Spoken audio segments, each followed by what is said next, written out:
Welcome to the Huberman Lab podcast, where we discuss science and science-based tools for everyday life. I'm Andrew Huberman, and I'm a professor of neurobiology and ophthalmology at Stanford School of Medicine. This podcast is separate from my teaching and research roles at Stanford. It is, however, part of my desire and effort to bring zero cost to consumer information about science and science-related tools to the general public. Before we begin today, just want to acknowledge that if you're watching this on YouTube, yes, I have a bandage on the left side of my face. I was trying to cook something for Costello and I got burned myself. It was a cooking accident. I'm fine. No need to dwell on it. We can move on. But I just wanted to let you know everybody's going to be okay. He got a great meal. I got a burn and a great meal. Today's episode is brought to us by Four Sigmatic. Four Sigmatic is a wellness company that makes mushroom coffee. For those of you that haven't heard of mushroom coffee before, just want to make clear, these are not psychedelic mushrooms, and no, the coffee does not taste like mushrooms at all. It tastes amazing, and it tastes like coffee. I started using Four Sigmatic coffee a few years ago, and we actually stocked it in my lab. We still stock it in my lab because it tastes really good.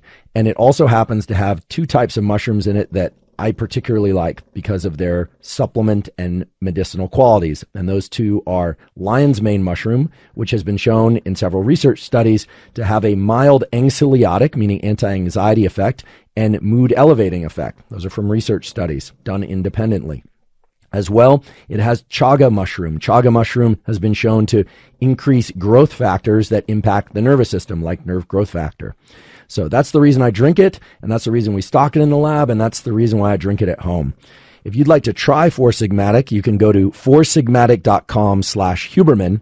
That's FOURSIGMATIC.com/Huberman, and you'll get up to 40% off your order plus free shipping on their mushroom coffees. That's foursigmatic.com/Huberman for up to 40% off and free shipping. Today's episode is also brought to us by Blinkist. Blinkist is an app that has thousands of nonfiction books condensed down to just 15 minutes of key takeaways that you can read or listen to.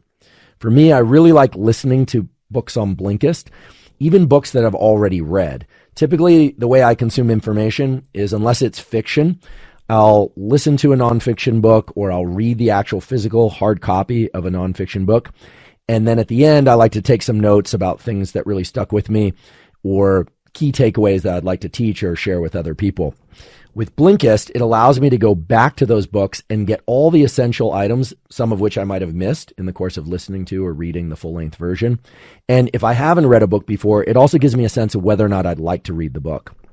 Blinkist has some terrific science category books. For example, my colleague and friend David Eagleman's book, Livewired, which came out recently, is all about neural plasticity. It's a fantastic book. I read the full-length book, and I've listened to it on Blinkist, and it's a terrific synopsis of Livewired. That's in there. David Sinclair's book, Lifespan. Many of you probably know that David Sinclair, professor of genetics at Harvard Medical School, is a real pioneer in the aging and longevity field. His book, Lifespan, is terrific. I've read the full-length book. I've listened to it, and I've listened to it on Blinkist. And so it really captures a lot of the essential elements that you would want to get from that book. Blinkist is also just a great way to get through many books on the bookshelf that you've been meaning to get to, but you haven't had time. With Blinkist, you can get unlimited access to read or listen to a massive library of books, not just science books. And they're all condensed in this way of just 15 minutes will allow you to get all the key information. So right now, for a limited time, Blinkist has a special offer just for Huberman Lab podcast audiences. You go to Blinkist.com/Huberman and you can try Blinkist free for 7 days and save 25% off your new subscription. That's Blinkist, BLINKIST.com/Huberman to start your free 7-day trial, and you'll get 25% off, but only when you sign up at Blinkist.com/Huberman. Today's episode is also brought to us by Theragun. Theragun is a handheld percussive therapy device that releases deep muscle tension. I was introduced to Theragun on a dive expedition for my laboratory a few years ago. On that expedition, we were working very hard. We were diving all day. We were carrying Pelican cases with equipment. We were carrying tanks. I was very sore, very tired by the end of the day, as was everybody else. Someone brought along a Theragun, and pretty soon that thing was getting passed around and it became the most coveted device on board because it really works to relieve the soreness and deep muscle tension that accumulates with physical work, exercise, even just sitting too long throughout the day. So when I got back, I got a Theragun. I still use the Theragun daily. It's terrific because it's very quiet, so you can use it while watching a movie or even while having a conversation without it feeling intrusive. It really gets down into the meat of the muscle if you want, or you can use it more superficially if you like. If you want to try Theragun, you can go to theragun.com/Huberman.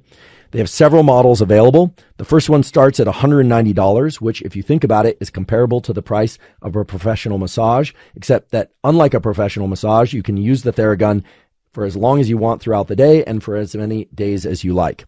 That's theragun.com/Huberman. And I should mention that there's also a 30-day money-back guarantee. So if you don't like the product, you send it back, you get your money back. This month on the Huberman Lab podcast, we're talking all about hormones, these incredible chemicals that can impact our mood, our behavior, our feelings of optimism or pessimism. The amazing thing about hormones is that hormones impact all those things, but all those things, how we feel and what we do and what we think, also can impact our hormones. And so it's a really fascinating area of biology that impacts every single one of us every day, both in wakefulness and in sleep and throughout the lifespan. Today, we're going to be talking about hormone optimization, and we're mainly going to be focusing on estrogen and testosterone and their derivatives. Last episode of the Huberman Lab podcast, we talked about sexual development. That is how the chromosomes, the gonads, and hormones impact what we call sexual development, leading all the way up to puberty. Today, we're mainly going to talk about processes that happen from puberty onward, although we might talk a little bit about development as well. So today, we're going to talk a lot about basic biology, but we're going to weave in a lot of practical tools along the way for how to optimize these incredibly powerful things that we call hormones. Before we dive into our discussion about hormone optimization, I want to raise what I think is a very important point that at least I hadn't heard of until recently, which is the concept of salutogenesis. Many of us are familiar with the concept of pathogenesis, the idea that there are all these scary diseases like dementia and heart disease and stroke and all these things that await us if we don't take good care of ourselves and that might await us even if we do. That's the pathogenic model. Salutogenesis is something I learned about from one of my Stanford medicine colleagues, which is a different orientation toward health and well-being, where you're taking on particular behaviors, you're taking on a particular stance towards nutrition and exercise, supplementation, etc., in order to promote well-being above where you would be if you were not doing those behaviors. Now, if you think about it, these two things, salutogenesis and the pathogenic model, are really two sides of the same coin. But I'll just give an example of how this might affect you in a real way. If you like exercise because it feels good, great. But many people exercise, or eat well for that matter, in order to avoid heart disease or to avoid dementia, to avoid negative changes in body composition. And while that's powerful, and certainly is the case, that exercise will help you move away from all those things, the salutogenesis model differs in that it involves a mindset and an orientation towards doing those things in order to feel good, in order to enhance your level of energy, in order to improve endocrine function and metabolic function. So it's really part of the pathogenic model, and yet salutogenesis is really more of a mindset toward why you would do these particular behaviors. And really the most powerful mindset is going to be one where you are thinking about the pathogenic model, doing things so that you don't end up sick, etc., and to move away from sickness, as well as the salutogenic model, where you're doing things in order to move towards health and well-being. We think of health and wellness nowadays, or the wellness community or wellness practices, and in many ways, that is the essence of the salutogenic model. But I found it very interesting to know that within the field of allopathic medicine, these two models exist, but we don't hear about the salutogenic model quite as often. So it's just something to keep in mind, especially because of some of the mindset effects that were discussed in previous episodes. I'm not going to go into these in detail again right now, but if you might recall from the episode on food and mood, we talked about some of these incredible studies that were done by Leah Crum's group at Stanford and others, showing that if you tell people that the behavior that they're about to do, in this case, it was people cleaning up hotel rooms because that was their job. If you tell them that it's good for them, then you see much greater positive health effects than if they aren't aware of that information, that it's good for them. So we should really be thinking about, not just moving away from disease and negative things, but also why certain things are good for us, because it's well established now from really good scientific studies that keeping in mind the positive effects of things can really have an outsized effect on well-being, right down to the level of our physiology. So let's talk about hormone optimization. Today we're going to talk about hormone optimization in reference to estrogen and testosterone and their derivatives. Now, estrogen and testosterone and their derivatives are what we call sex steroids. Now, the sex steroids immediately call to mind sex, for obvious reasons, and steroids, meaning anabolic steroids. But I just want to emphasize that estrogen and testosterone are present in everybody. It's their ratios that determine their effects. So today we're going to talk about how you can optimize their ratios depending on your particular life goals. Because the ratio of estrogen and testosterone in every individual has profound influence on feelings of well-being, feelings of optimism, feelings of anxiety or lack of anxiety, on reproduction, on sexual behavior independent of reproduction.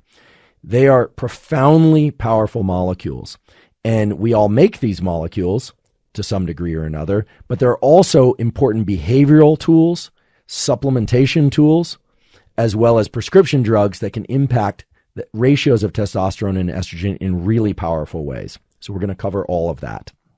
I want to emphasize that when you hear sex steroids or steroid hormones, most people think about anabolic steroids.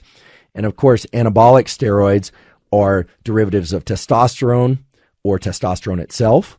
And they are heavily used and abused in the sports community as well as outside the sports community. But there, of course, are many steroids that are not anabolic steroids that are also abused in sports. Today, we're not talking about drugs in sports, but I think that it carries such a heavy weight when people hear the word steroids, they think about anabolic steroids. So while today's discussion will certainly be relevant to physical performance, in fact, we're going to talk about how specific types of exercise, particular patterns of cold exposure, as well as particular patterns, believe it or not, of breathing can impact sex steroid hormones, both estrogen and testosterone. The discussion isn't really geared towards performance enhancement in sport, although we will do an entire episode, perhaps even an entire month related to performance enhancement in physical enterprises. So one of the first things to understand if you want to optimize your hormones is where they come from. There are a lot of different glands in the body that produce hormones. There's the pineal gland. Some hormones are made in the hypothalamus. Hormones are made by the gonads, the ovaries, or the testes. You've got the thyroid gland. There are a bunch of different glands that make these different hormones. But when we're talking about the sex steroid hormones, estrogen and testosterone, the major sources are ovaries for estrogen and the testes for testosterone, although the adrenals can also make testosterone. Now, there are also some enzymes. Enzymes are things that can change chemical composition. And the enzymes that we're going to talk about today are the aromatases mainly. The aromatases convert testosterone into estrogen. So in a male, for instance, that has very high testosterone, some of that is going to be converted into estrogen by aromatase. And aromatase is made by body fat. It's also made in the testes themselves. A lot of people don't realize this, but the testes actually have the capacity to manufacture estrogen and aromatase, albeit at low levels. But this turns out to be important for optimizing hormone levels in males at later points, and we'll discuss that. It's important to note that there's a huge range in terms of the levels of hormones, testosterone and estrogen, between individuals. And it actually occurs within individuals across the lifespan. I'm not going to throw out specific numbers of X picograms per deciliter, et cetera, today, because that's going to vary a lot. It's going to depend on whether or not you're measuring in picograms or nanograms and that sort of thing. If you want to examine your hormones, you should do that in conjunction with a medical doctor. Ideally, an endocrinologist can help you sort out that information. But the important thing to know is that prepubescent females make very little estrogen. And when we talk about estrogen, we mainly talk about estradiol, which is the most active form of estrogen in both males and females. So prepubescent females, very low levels of estrogen. During puberty, levels of estrogen, aka estradiol, basically skyrocket. And then across the lifespan, estrogen is going to vary depending on the stage of the menstrual cycle, but as one heads into menopause, which typically takes place nowadays somewhere between age 45 and 60, levels of estrogen are going to drop, and then post-menopause levels of estrogen are very low. as well. Testosterone will fluctuate across the lifespan. Testosterone is going to be relatively low pre-puberty in males. During puberty, it's going to skyrocket. And then the current numbers are that it drops off at about a rate of 1% per year. Although we're going to talk about some data that show that there's actually tremendous variation in testosterone levels. There's actually a lot of examples of men in their 90s, who still have testosterone levels that mimic pubertal levels, which is remarkable and speaks to the huge variation in testosterone levels across individuals. So let's talk about other sources of these hormones, and then it will make clear what avenues you might want to take in order to optimize these hormones. The other glands and tissues in the body that make these hormones, testosterone and estrogen, as I mentioned briefly, are the adrenals. So the adrenals ride atop the kidneys, and the release of these steroid hormones from the adrenals, in particular testosterone and some of its related derivatives, are mainly activated by competition. So let's talk about competition, because it turns out that competition is a powerful influence on the sex steroid hormones, and the sex steroid hormones powerfully influence competition. So most people don't realize this, but most males of a given mammalian species never get to reproduce. In fact, they never even get to have sex at all. And we don't often think about that, but testosterone plays a powerful role in determining which members of a given species will get to reproduce, which ones of that species will actually get access to females. And so here I'm not talking about humans specifically, but it's well known in species like elephant seals, in species like antlered animals and rams, for instance, that the higher levels of testosterone correlate with access to females. Now, one interpretation of this is that the females are detecting which males have high testosterone and selecting them. They're more receptive to them. We're going to talk about receptivity for mating in a moment. But it's actually more so that the males that have higher testosterone forage further and will fight harder for the females. And this is really interesting because there's very good evidence now that testosterone can reduce anxiety, promote novelty seeking, and promote competitive interactions. And so before you leap too far with this in your mind and think about all these human behaviors, just stay with me because there's a little bit of biology here that makes it all make sense. And it turns out to be pretty simple. We have a brain region called the amygdala. In Latin, that just means almond, but the amygdala is most famous for its role in fear. We hear a lot about fear and the amygdala, but the amygdala is really involved in threat detection. It sets our thresholds for anxiety and what we consider scary or too much. Testosterone, secreted from the gonads and elsewhere in the body, binds to the amygdala and changes the threshold for stress. So I've said before on previous versions of this podcast and on other podcasts that testosterone has this incredible effect of making effort feel good. But what I was really referring to is the fact that testosterone lowers stress and anxiety, in particular in males of a given species. Now, this is important because we often think of testosterone as creating whatever, masculinization, or it's, virilization, or all these terms are thrown around. But what's it really doing when it comes to mate choice and competition? What it's doing is it's reducing the threshold for anxiety. And in doing so, it selects individuals of a given species to push further, being willing to, suffer more, although it also reduces pain, so maybe they also suffer less, in pursuit of reproduction in females. Now, it's well known in humans that both males and females who have elevated levels of testosterone will engage in more novelty seeking. And I do want to point out that even individuals without testes have testosterone, and peaks in testosterone have similar effects regardless of whether or not someone has ovaries or testes. Testosterone increases generally lead to more foraging, more novelty seeking, increases in libido, and increases in desire to mate. So it is the case that increases in testosterone promote competitive and foraging type behaviors in humans and in non-human mammals. But it's also true that competition itself can increase androgens such as testosterone. I want to repeat that. Competitive environments themselves can increase testosterone. Now, some people have come to the conclusion that if you win, your testosterone goes up, and if you lose, your testosterone goes down.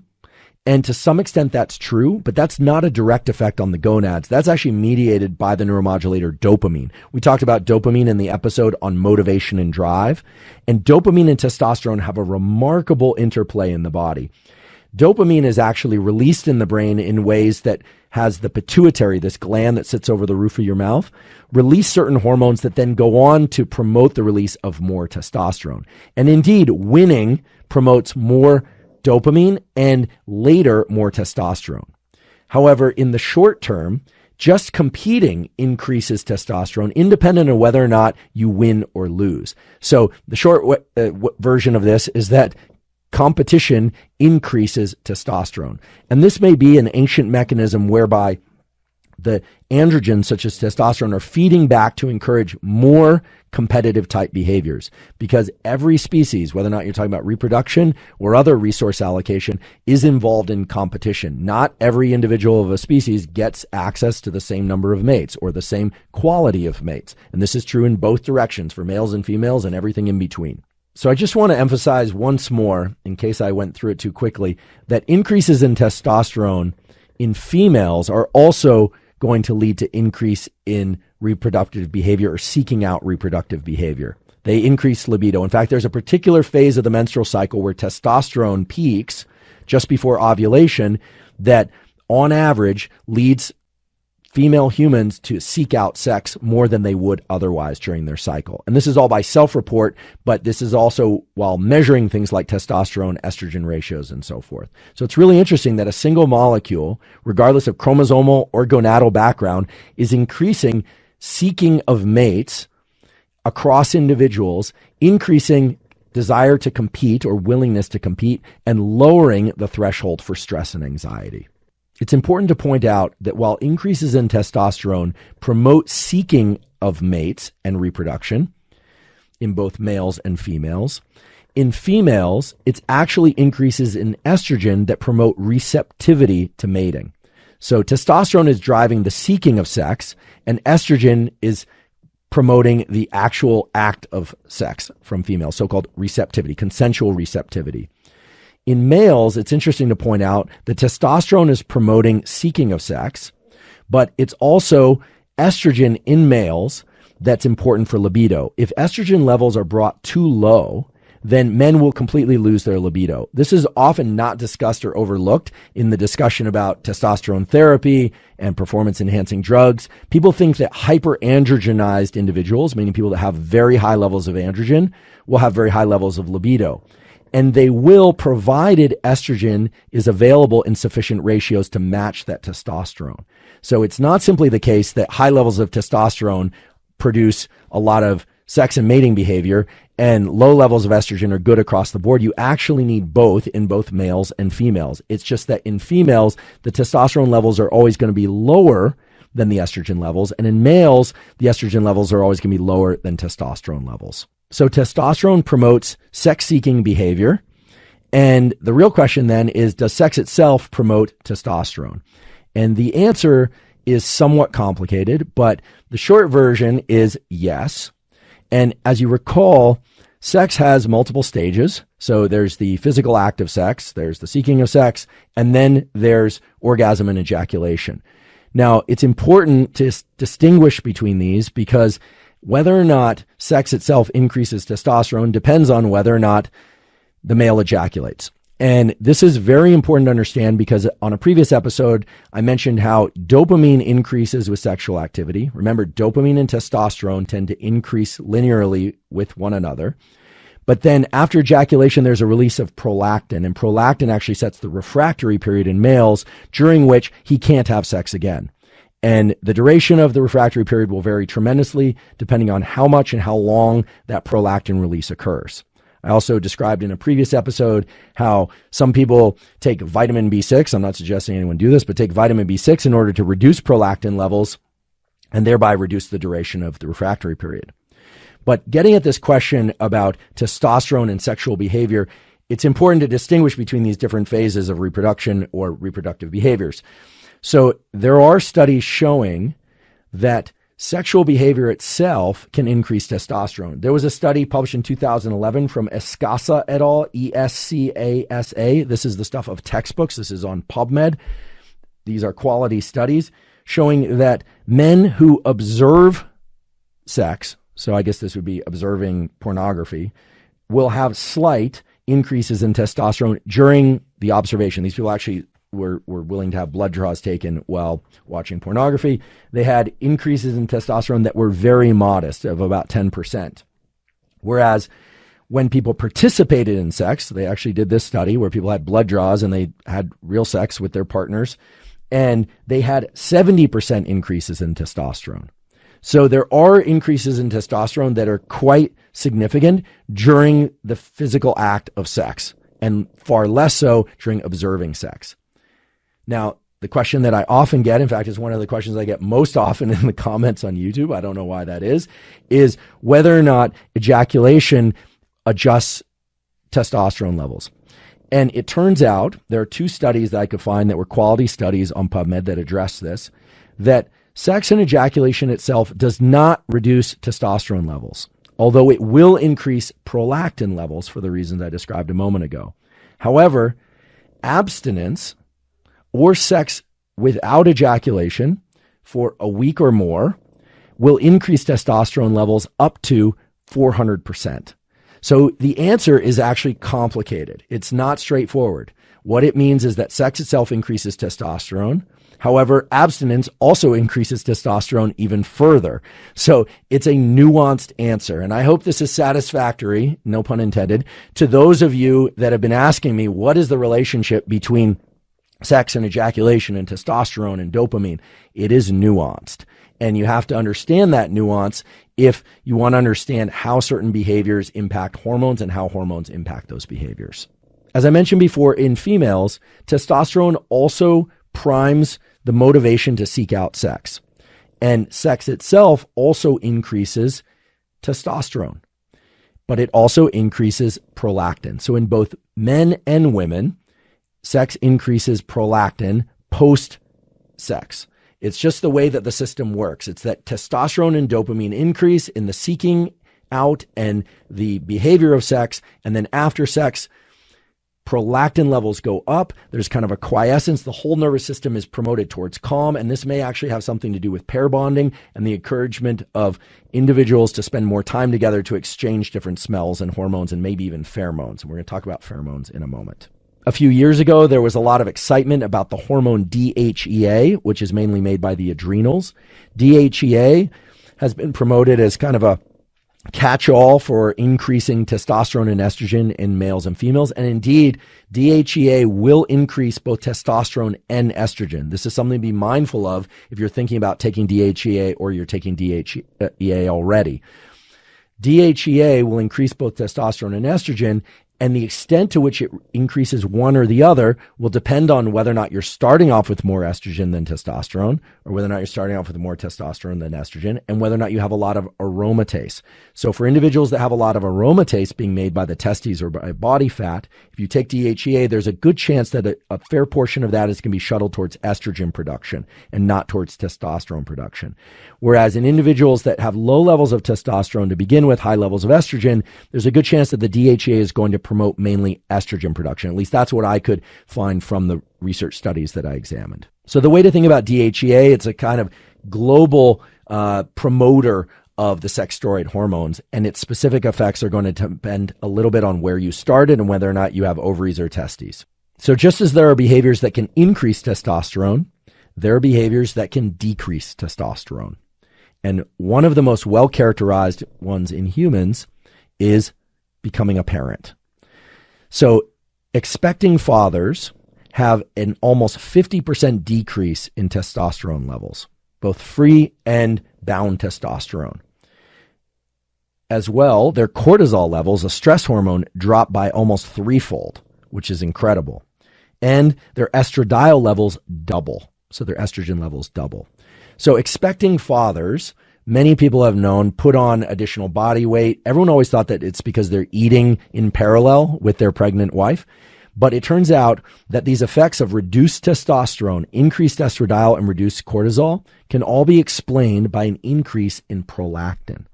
So not just in humans, but in other species as well, when the male and female of that species are expecting young, they lay down more body fat. The assumption is that this is to prepare for long nights of no sleep, which occurs in many species, not just in humans.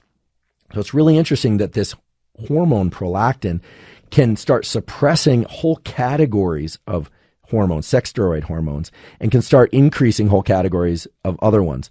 So we hear about the dad bod. There are a lot of explanations for the dad bod that extend well beyond this podcast episode, but it is a well-known phenomenon that testosterone is going to drop, prolactin is going to increase, estradiol is going to increase in males and females that are expecting children.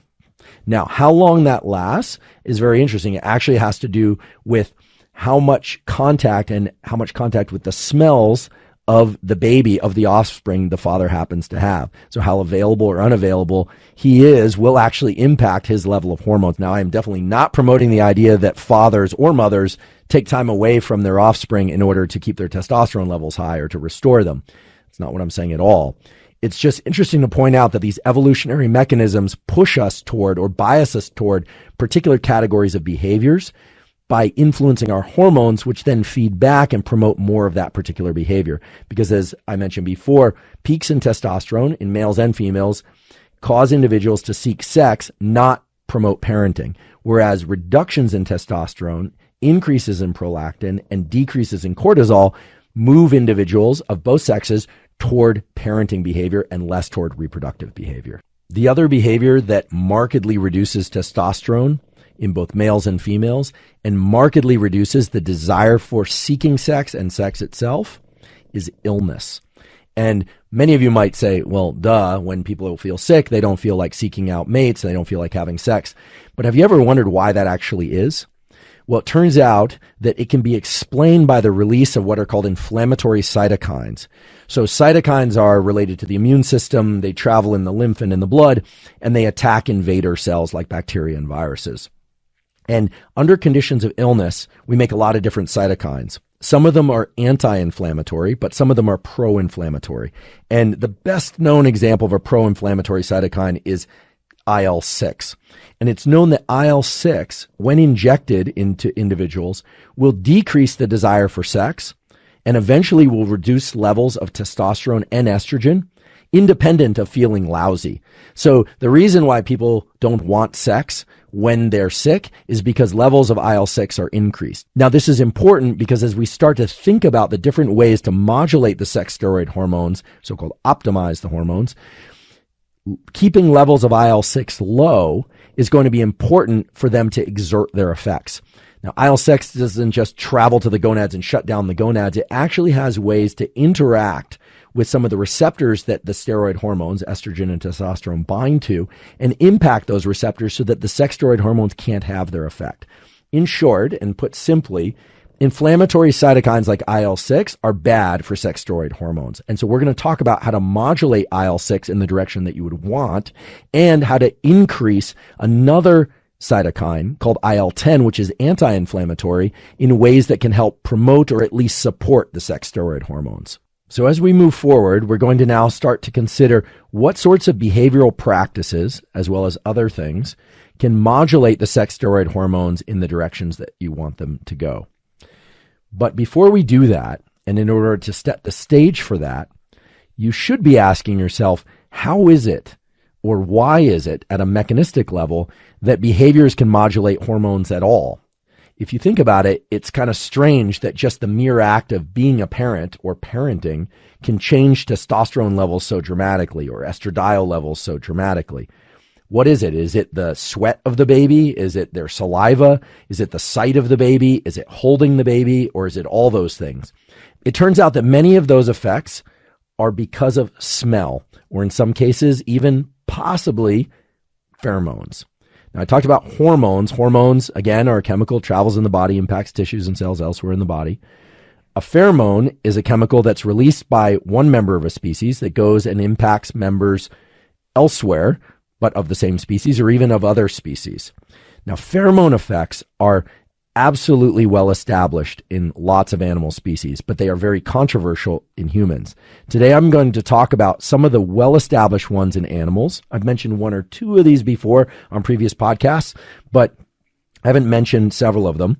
And I'm going to talk about the evidence for pheromones in humans that are well established. So the main ones in animals that are discussed are called the Liebert effect, the Witten effect, the Bruce effect, and the Vandenberg effect, named after the people that discovered them. The Liebert effect is when you house females of a given species together with no males, they start displaying longer what are called estrus cycles. In many species, they don't have menstrual cycles, which are 28 days. They have estrus cycles, which tend to be 4 days or some variant thereof. It's an interesting phenomenon because what it means is that the presence of the male itself is changing the ovulation cycle. Now, many people out there, I imagine mostly the people that are ovulating out there, will say, of course, I notice I ovulate differently or my cycle changes when I'm in the presence of my partner or I'm not.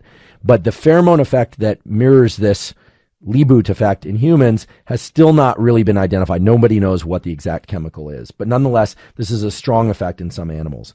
The other one is the Bruce effect. And this is a very dramatic effect whereby a pregnant animal will abort or reabsorb her fetus if the dad of those animals, the father that sired the litter, or because these are animals, they're litters, is removed and a novel male is placed in her vicinity for about 48 hours. And what's interesting is the way that this happens is a pheromone that comes from male urine activates the gonadotropin releasing hormone system and causes a reintroduction of the estrus cycle and a spontaneous abortion of the fetus. Now, a lot of people have taken the Bruce effect kind of to its extreme and asked whether or not in humans miscarriages are caused by detecting the pheromones or odors of novel males, meaning the non-dad male.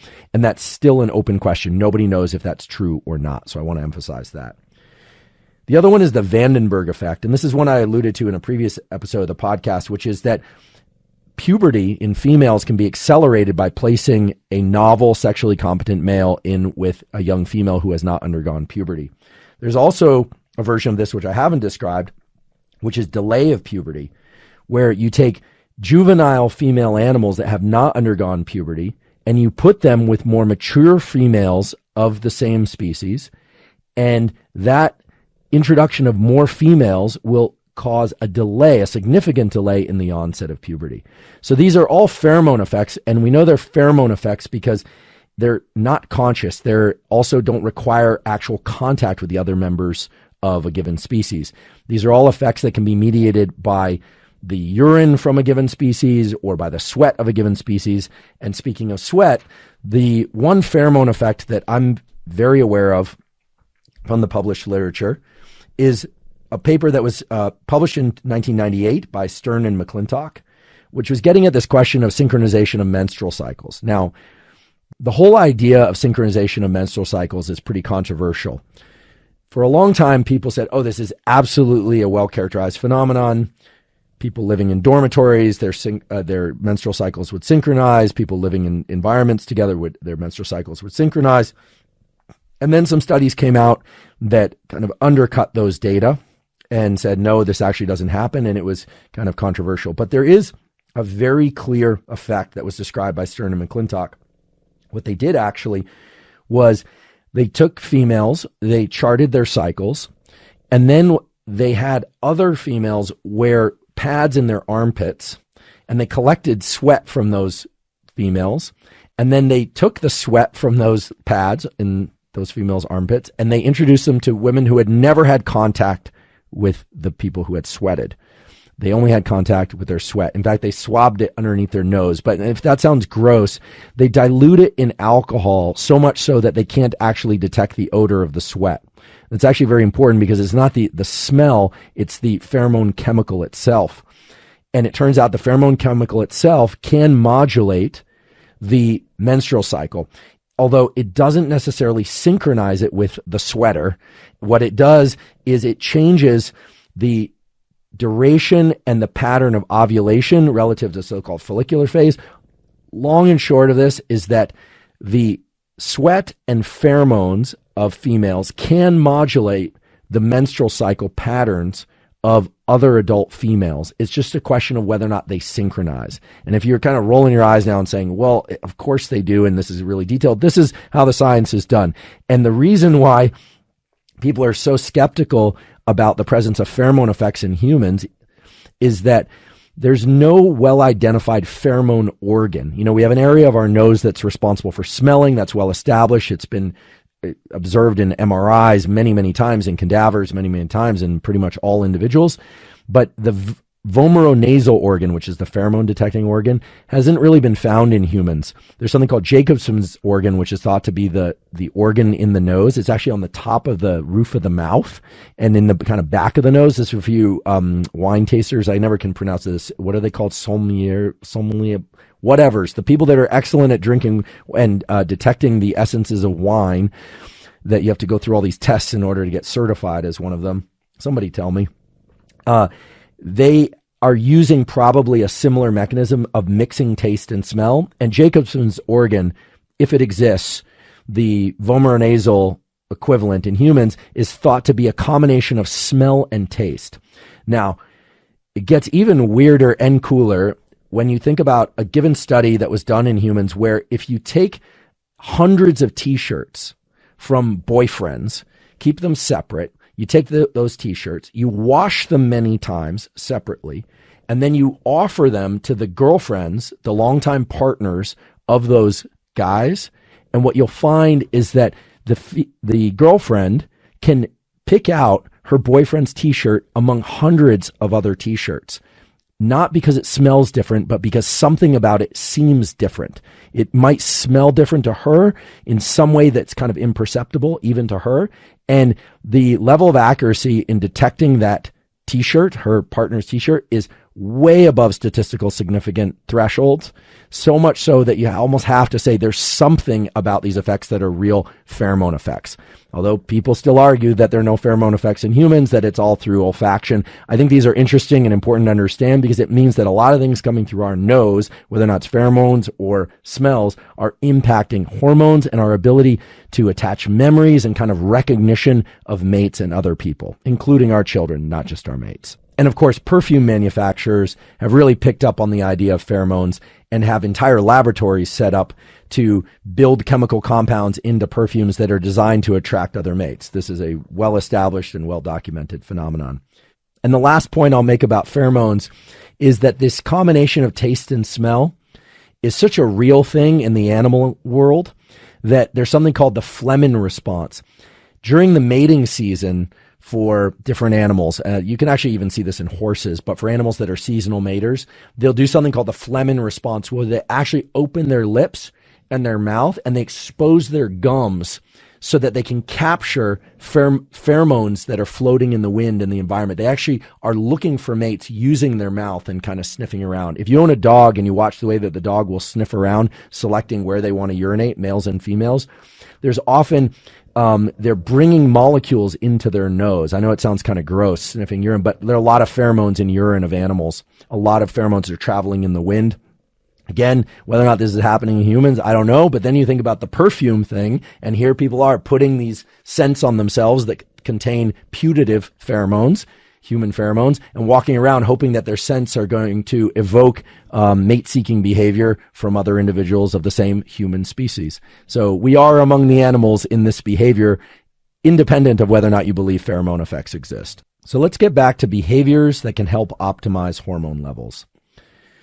One of the main behaviors that's been shown to be associated with poor levels of estrogen relative to age-matched controls for people with ovaries, or lower levels of testosterone compared to age-matched controls for people with testes, is apnea.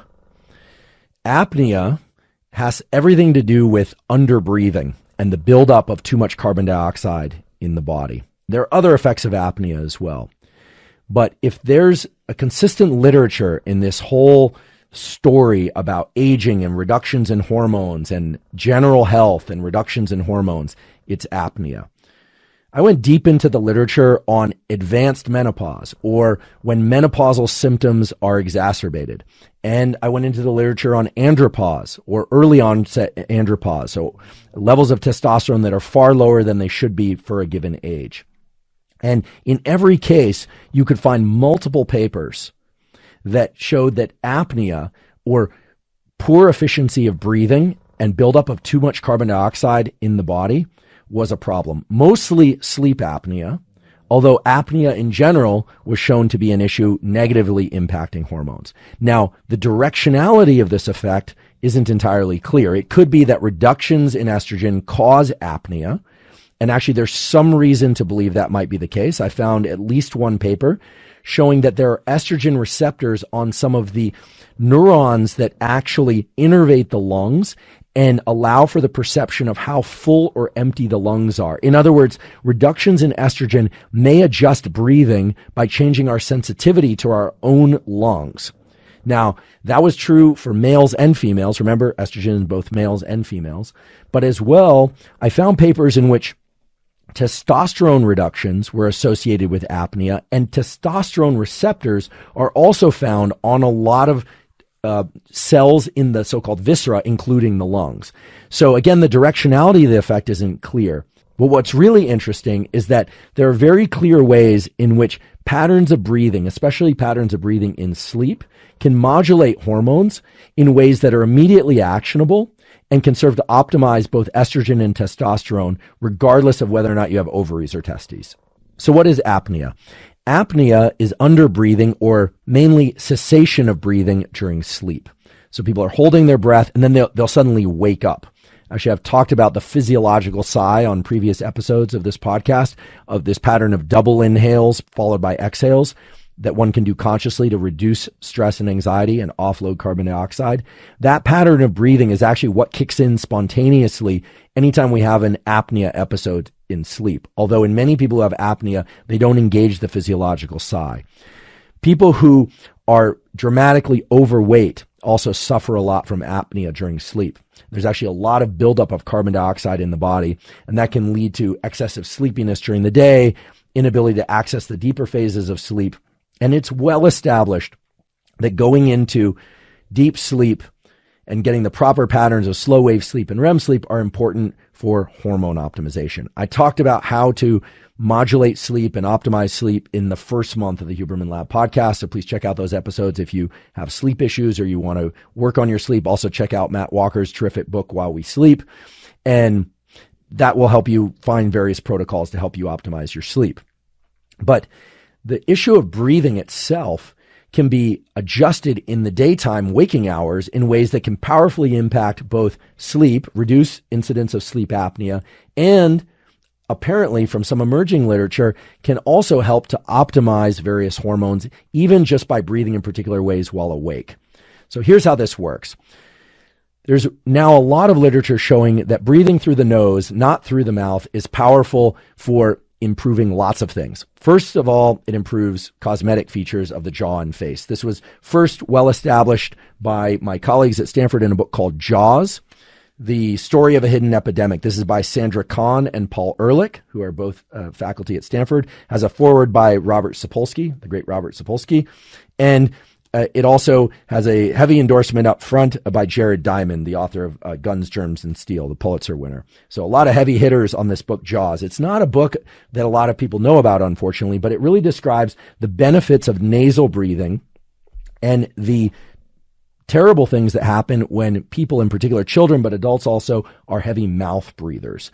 So mouth breathers have changes in the cosmetics of their face and jaw that are really bad in terms of attractiveness. And this was done in twin studies. You can look in the book and see some of this. It's really dramatic how being a mouth breather tends to make the chin drop back behind the upper mandible. There's a lengthening of the face, a drooping of the eyes. It can be quite dramatic or modest, depending on how much mouth breathing.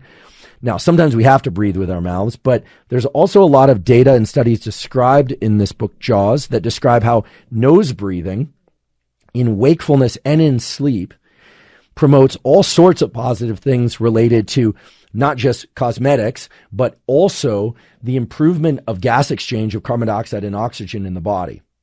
And as well, it can modify levels of different neurotransmitters and neuromodulators in ways that positively can impact hormones.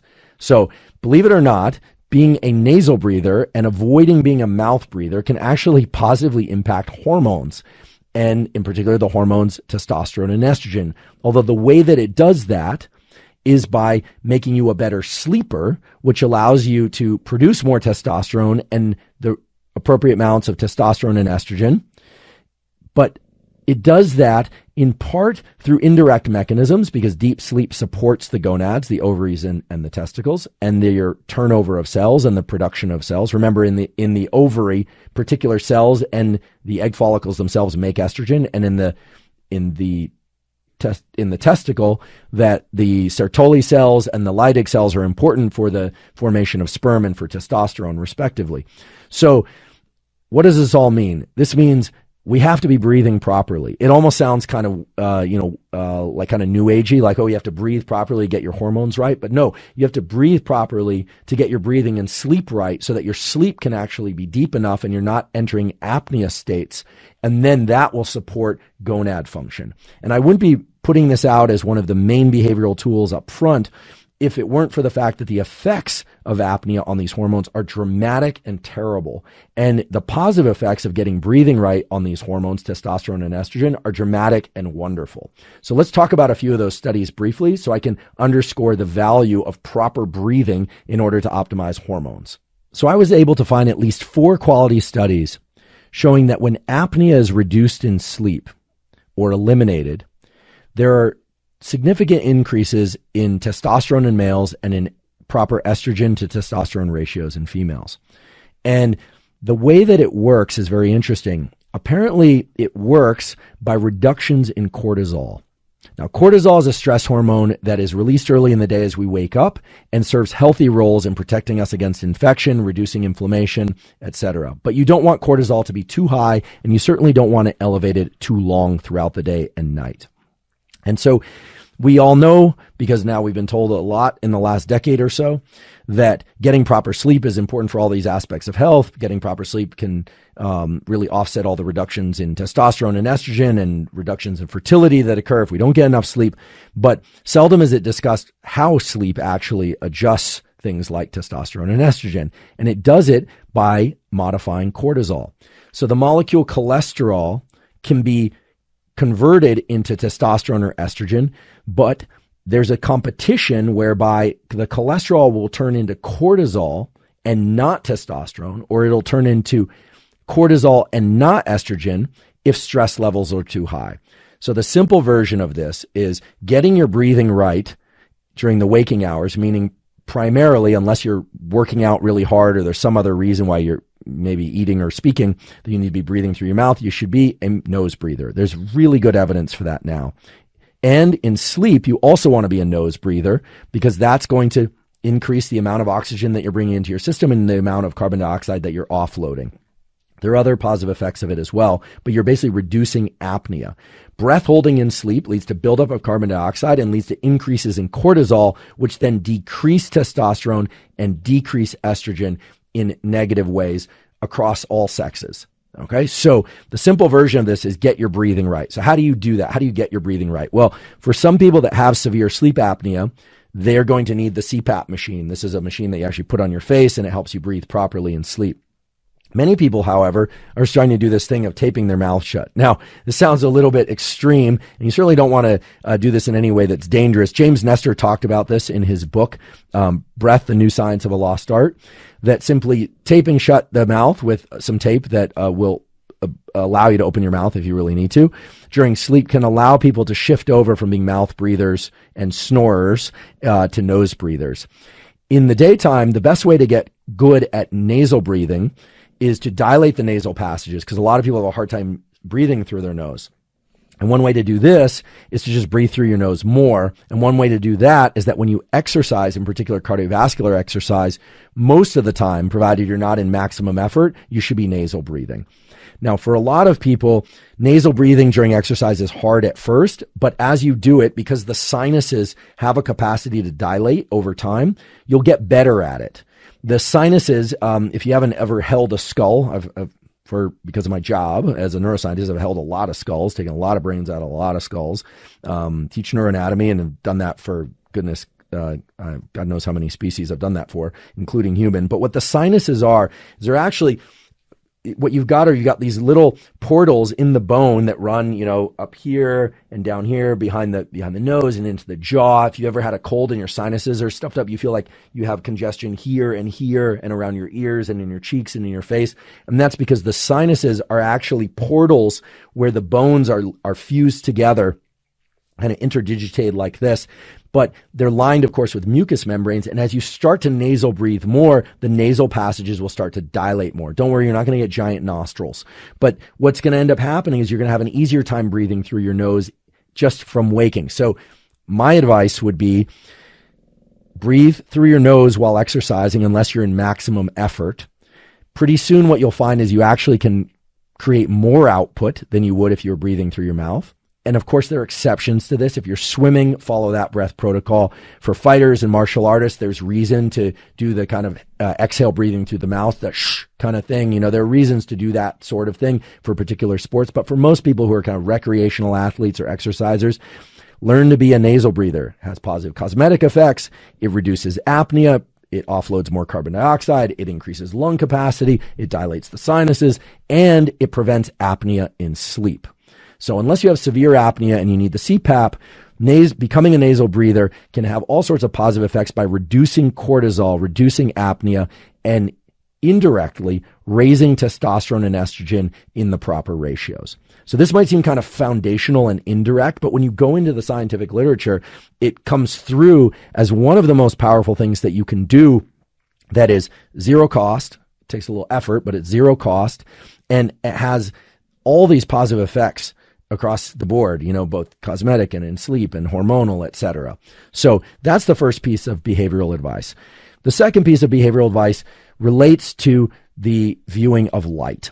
And many of you have heard me talk about this before, and I'm not going to belabor the point that viewing bright light within the first hour of waking, whether or not it's from artificial light or ideally from sunlight, has these powerful effects on sleep and wakefulness. But we have to return to this if you want to understand how light can impact hormones, because hormones, light and dopamine, have a very close-knit relationship, so much so that your light viewing behavior can actually have a direct effect on hormone levels and fertility. It can have a direct effect on hormone levels and libido. It can have a direct effect on hormone levels and your ability to heal quickly. And I'm not talking about shining light on particular injuries. That may or may not have positive effects. If we can argue about that on a subsequent episode, it may. But what I'm talking about is viewing light with your eyes. So let's talk about that now, because the scientific literature on this are robust and they extend back several decades. And yet I think most people don't really understand how powerful this relationship is between light, dopamine, hormones, and all the great things that the sex steroid hormones do when they're available in your body in the proper ratios. In order to understand the powerful effects that light can have on the sex steroid hormones, we need to understand seasonal breeding animals. Now, humans are not seasonal breeders, but if you understand the biology of how light impacts various neurotransmitters and hormones, you'll set yourself up for a deep understanding of what you should do with your light viewing behavior. So, several species of animals, many species of animals, in fact, like rabbits and fox and various mustelids like ferrets and ermines, change their pelage color across the seasons. This might be kind of a duh, but fox in winter are often white or light gray, and those same animals will be brown or darker colored in the summertime and spring months. Now, those same animals breed in the spring, and they shut down breeding. They actually shut down ovulation. They often shut down testosterone production in the winter months. So right now I'm just correlating color of fur with tendency to breed. Tendency to breed, as we know, is going to be related to the levels of sex steroid hormones, estrogen and testosterone. Now, why would these two things be linked? Well, it turns out that dopamine is the link between them. So dopamine has a precursor. That precursor is tyrosine, which is an amino acid, comes from food. And when dopamine levels are high, as I mentioned before, there's a tendency for more gonadotropin releasing hormone, luteinizing hormone, follicle stimulating hormone, all the hormones that come from the hypothalamic pituitary axis and stimulate estrogen and testosterone release from the ovary and testes. Dopamine basically increases all of that.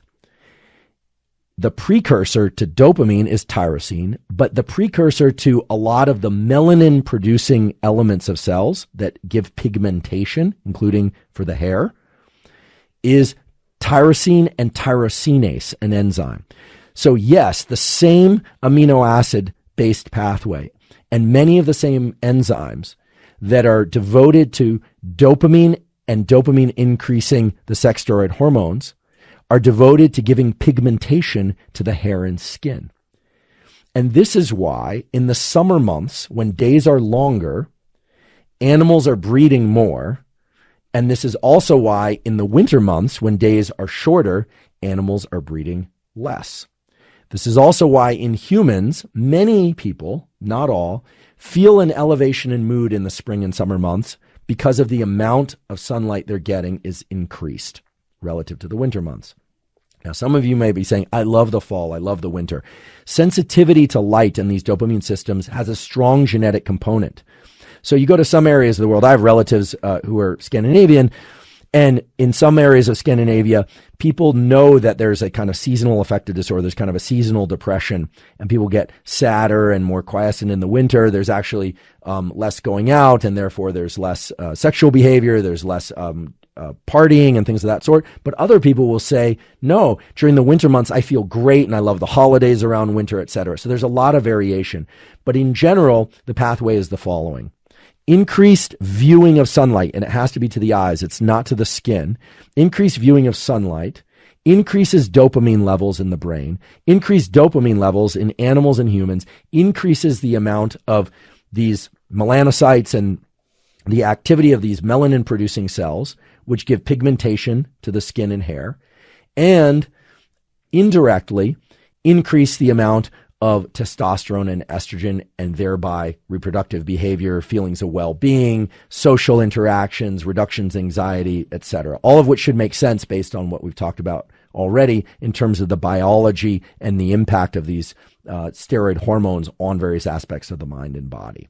So how does this translate to a protocol? This translates to the protocol of, if you want to optimize testosterone and estrogen, you need to get your light viewing behavior correct. It's not just about optimizing your sleep, which is also important. It's about getting sufficient amount of light in your eyes so you have sufficient levels of dopamine.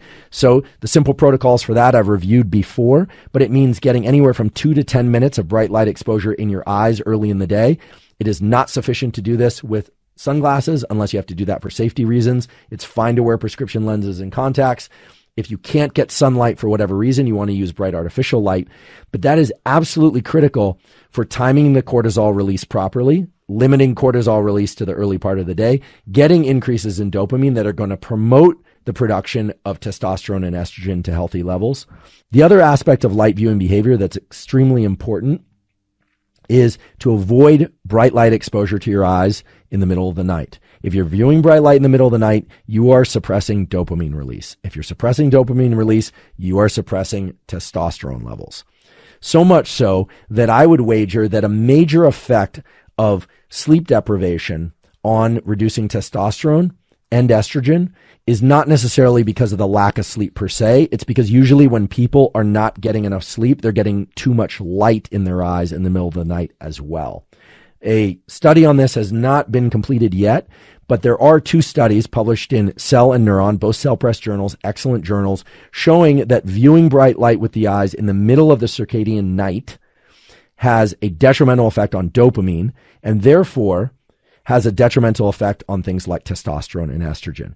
So you can't even begin to talk about supplements and other ways to optimize testosterone, diet, and its effects on testosterone and estrogen and fertility and reproductive behavior, etc., until you get your breathing right, until you get things like your light viewing behavior right. So bright light early in the day and throughout the day is great. View as much bright light, ideally sunlight, as you can, as much as you safely can. You obviously don't want to burn your retinas or damage your retinas. So never look at any light that's so bright it's painful to look at. But getting a lot of light in your eyes is not just about adjusting your sleep-wake rhythms. It's also about optimizing your sex steroid hormones. And avoiding bright light in the middle of the night is not just about not disrupting your sleep. It's also about optimizing the sex steroid hormones. And now that you understand a bit of how the sex steroid hormones work and how powerful they are for reducing anxiety and all these other effects, this should be straightforward to do, or hopefully it's inspired you to get your light viewing behavior and your breathing behavior correct. In fact, in thinking about tools, for many people that are suffering from low levels of estrogen, if they want higher levels, or low levels of testosterone, if they want higher levels, just getting the breathing and light viewing behavior, which will indirectly support sleep behavior, can be a huge and positive effect on levels of sex steroid hormones.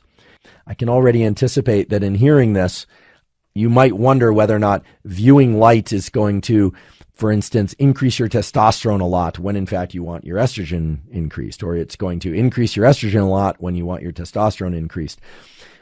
Everything I'm describing here is for people regardless of chromosomal or gonadal background. So I'm trying to basically offer all this information in one swoop. But basically, if you're somebody who naturally has ovaries and has higher levels of estrogen than testosterone, then viewing bright light early in the day because of dopamine's effects is going to promote more estrogen and subtle increases in testosterone. Whereas if you're somebody who starts off with more testosterone and lower estrogen, so somebody presumably who has testes, or maybe you're supplementing with testosterone through other sources for whatever reason, bright light viewing is going to increase testosterone and estrogen in parallel, but you're still going to maintain the ratio of testosterone to estrogen. In short, you don't have to worry that you're going to increase the wrong hormone. This is all about optimizing the ratios of hormones that you already have. Okay, so we've talked about breathing, we've talked about light. Let's talk about a third element that there seems to be some excitement about lately for other reasons, but that can actually have some pretty profound influences on hormone levels, and that's heat and cold. So as always, rather than just offer a tool, I'm going to tell you the underlying science as it relates to naturally occurring phenomena, because in understanding that and understanding the mechanism, you're going to be in a far better position to understand the tools and mechanisms and how you might want to adjust them for your own life. So now you understand the relationship between light, day length, dopamine, and hormone levels. And everyone should realize that temperature and day length are linked. And I'm sure as I say that, you're probably thinking, oh, of course. In summer, when there's more sunlight, days are longer, nights are shorter. In general, it tends to be warmer out. And in winter, when nights are longer, days are shorter, it tends to be colder out. And in the winter months, testosterone and estrogen tend to be lower in many animals and in humans. And in the summer months, because of the role of dopamine in promoting the sex steroid hormones, when days are longer and it's warmer, humans tend to make more estrogen and testosterone relative to the other months of the year. Now, these effects can be somewhat weak and modulated, as opposed to in seasonally breeding animals where they're really dramatic. Okay. But the point is that temperature and day length and sunlight, those are all intimately related because of the systems that we evolved in, right? So before we had artificial light and artificial heating and artificial cooling, our biology evolved under systems where temperature, day length, and the hormones were correlated with one another.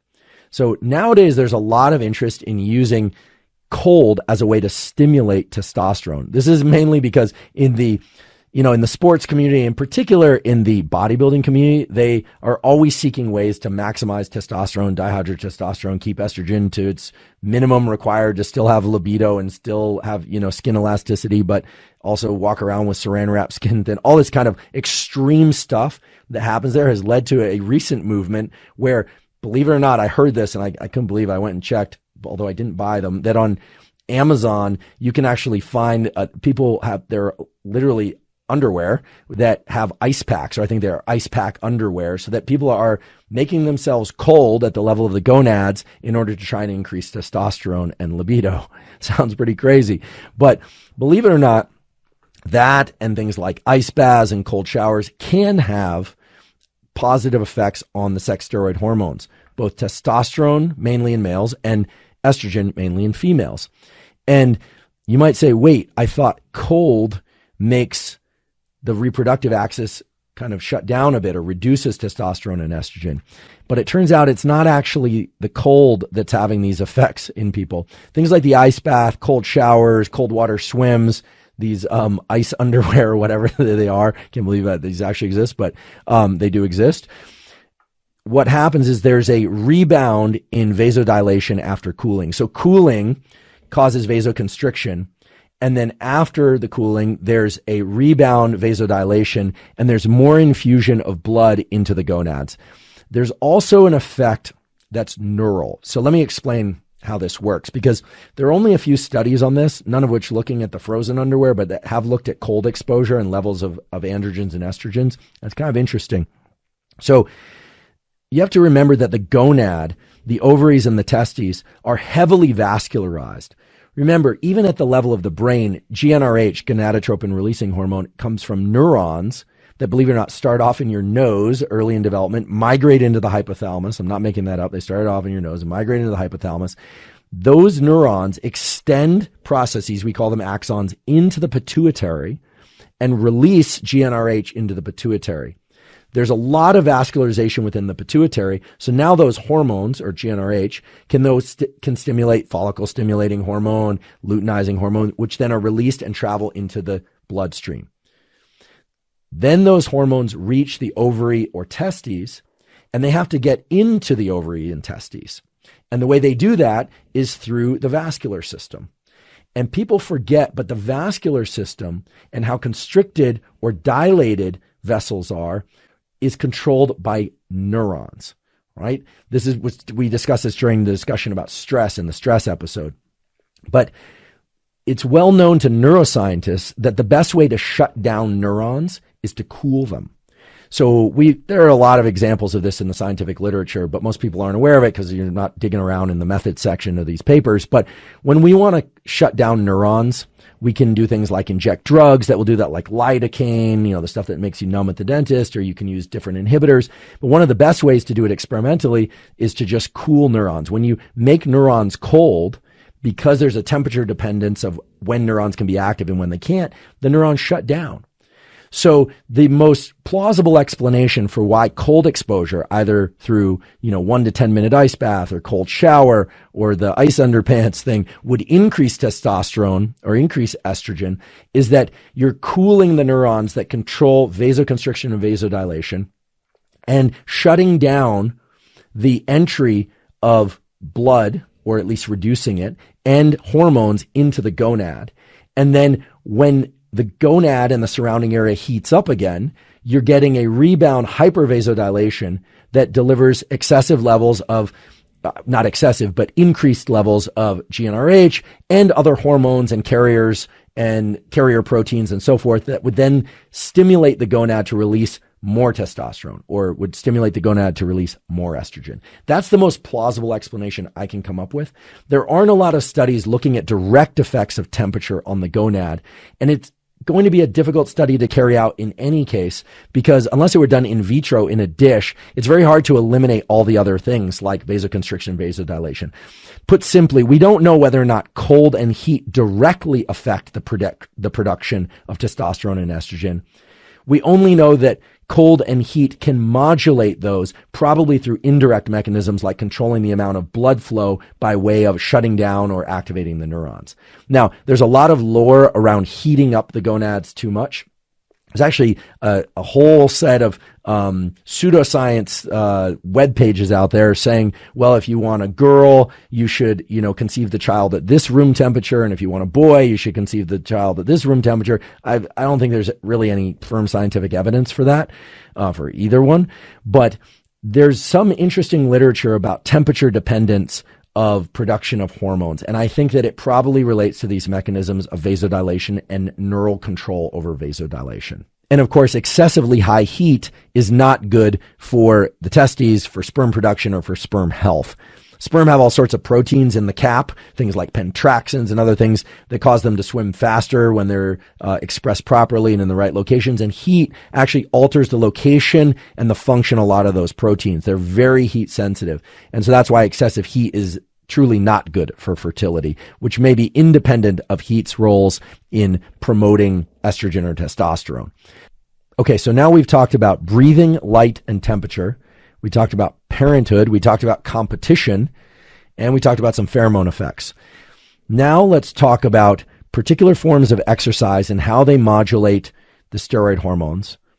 And then we're going to talk about various supplements, both in reference to testosterone and in reference to estrogen.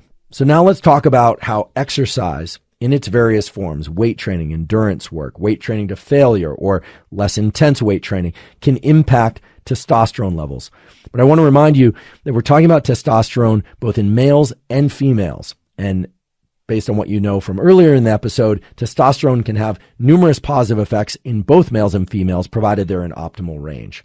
So if you look on the web, people say, oh, testosterone is increased by weight training. You want to do big, heavy compound movements, squats and deadlifts and chins and things of that sort. But what about the scientific studies? Like, what's the actual basis for this? Because if you just take a step back and look at this from the perspective of a scientist, you'd say, okay, what is a squat? A squat is loading up a bunch of weights on a bar and then, sitting down essentially and standing up over and over again.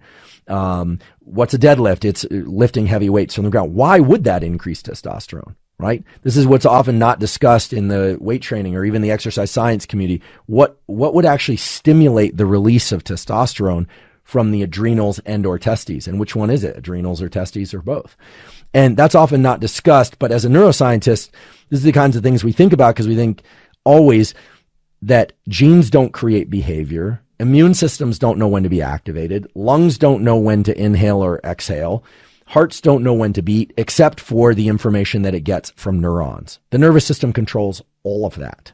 And so really the answer has to be in the neural system that's related to these particular types of weight-bearing exercises.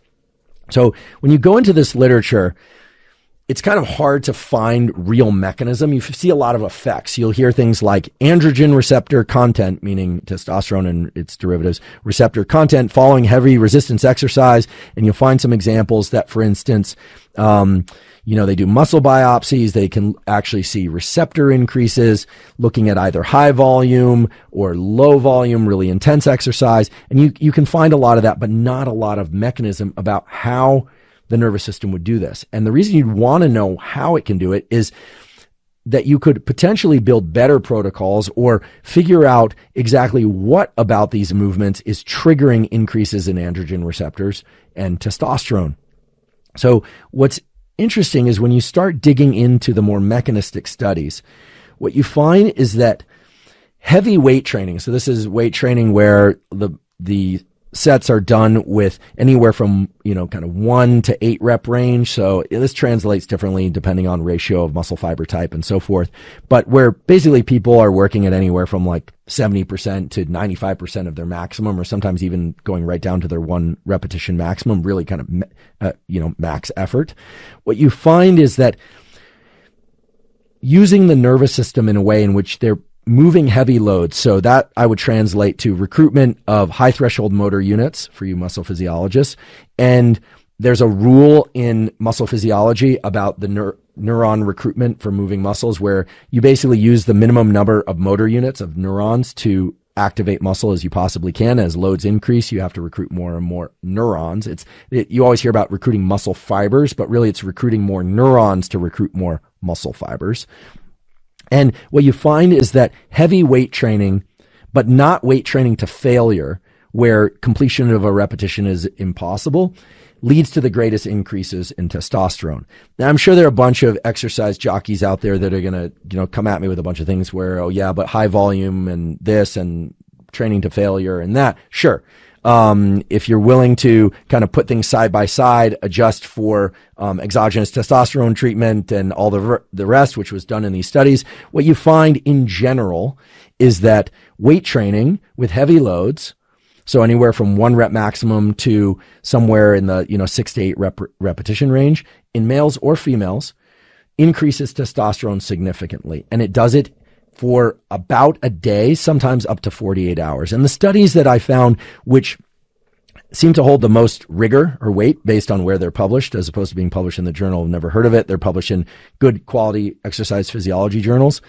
For instance, the paper by Ratames, Ratames et al., which was published in 2005, which talks about modulations in androgen receptor content after heavy resistance exercise, looks at going to failure, not to failure. The work of Izquierdo et al., published in 2006, differential effects of strength training leading to failure versus not failure on hormonal responses, strength, and power gains. There are a lot of studies here, and I will certainly put the links to these in the caption. Many of these actually include Duncan French, who runs the UFC Training Center, who I've had the privilege of meeting and discussing some of this with before, as well as other authors, of course. But they all point to the fact that there's something about the engagement of the neurons that recruit high threshold motor units in muscle when moving heavy loads, but not to failure, that has to provide some sort of feedback signal either to the gonad to produce more testosterone, or is increasing the activity of receptors in the body. Now, why do I say that? Well, this is the puzzle, right? How is it that a particular movement, just like how is it that interacting with your child is increasing or decreasing testosterone? This is the kind of fundamental question at the mechanistic level.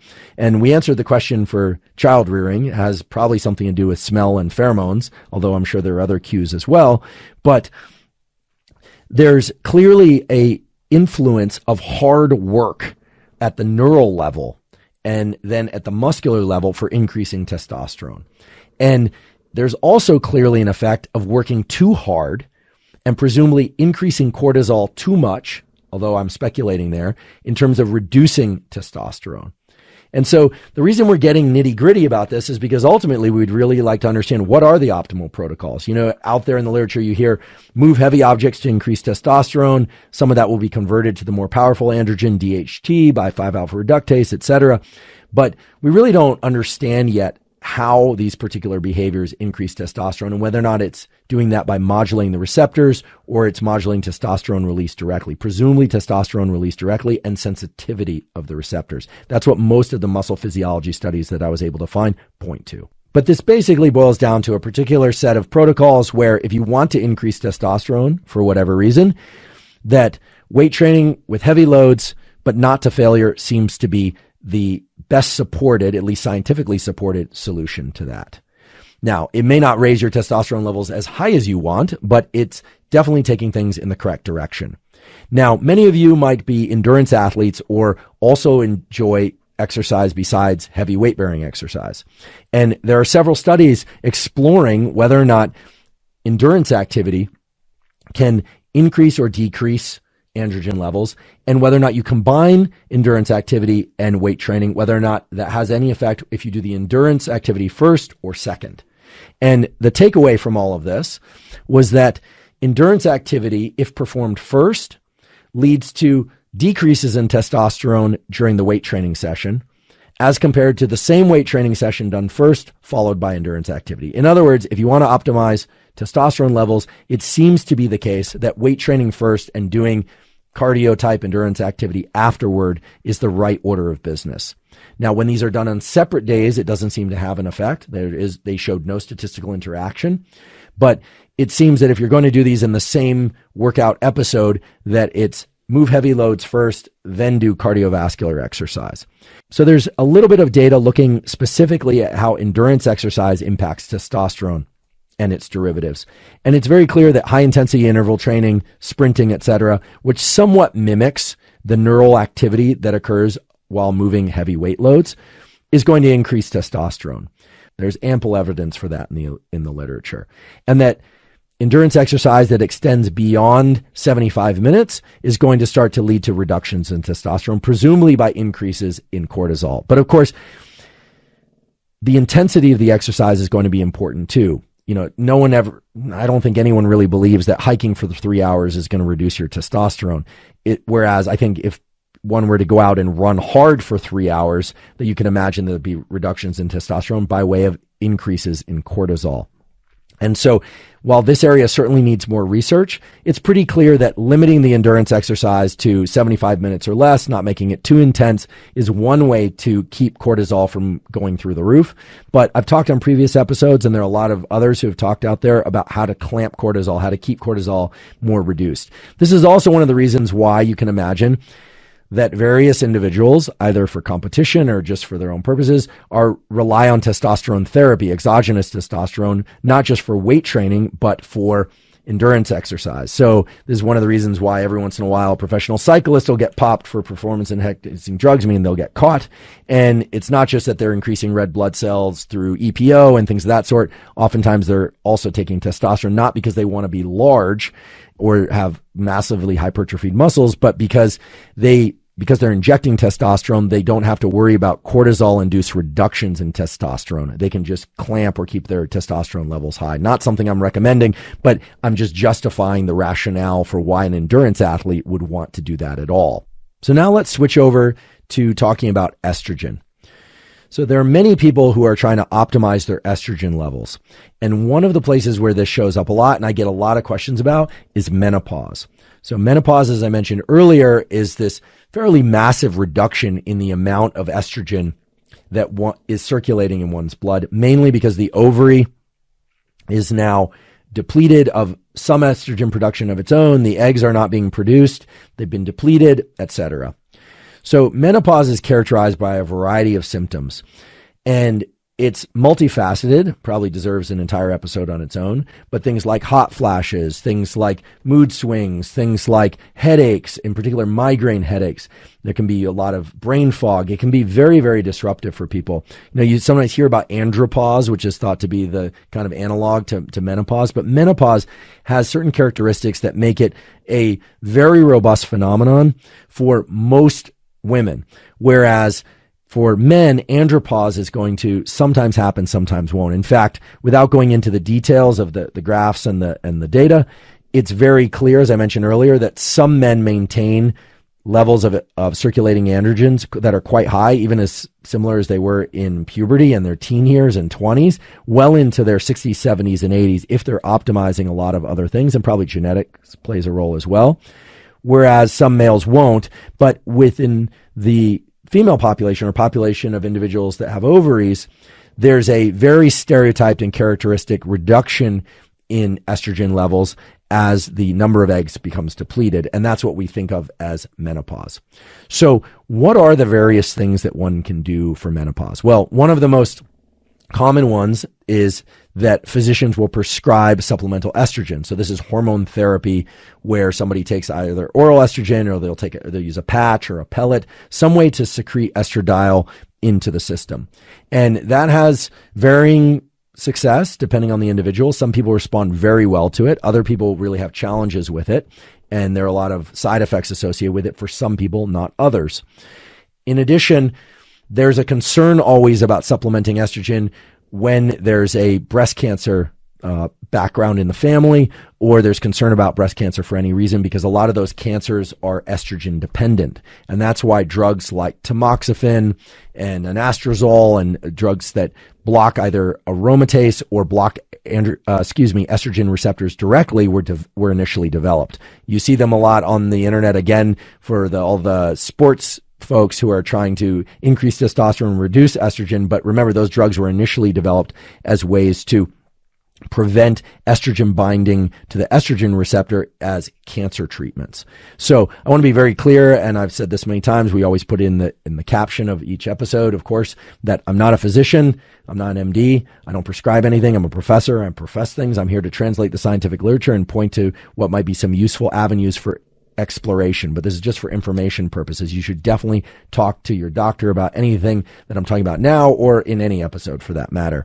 So if you look at the literature on menopause outside of just standard estrogen therapy, there are some very interesting compounds out there that have been used and that are supported by quality peer-reviewed studies. And again, I'll refer you once again to this amazing website, examine.com, where you can put in essentially any condition or any supplement, and it will point you to the human effect matrix, not animal studies, but human studies that have explored these things. Now, there are a huge variety of them here, so I won't go into all of them, but some of the pro-estrogenic compounds that have been shown to be powerful in the context of menopause, as well as other conditions where estrogen is lower than one would like, include a description, and some of the literature, I'll get into this in a moment, of something like black cohosh. I think that's the correct pronunciation. It's literally the word black and then COHOSH. And it's very interesting.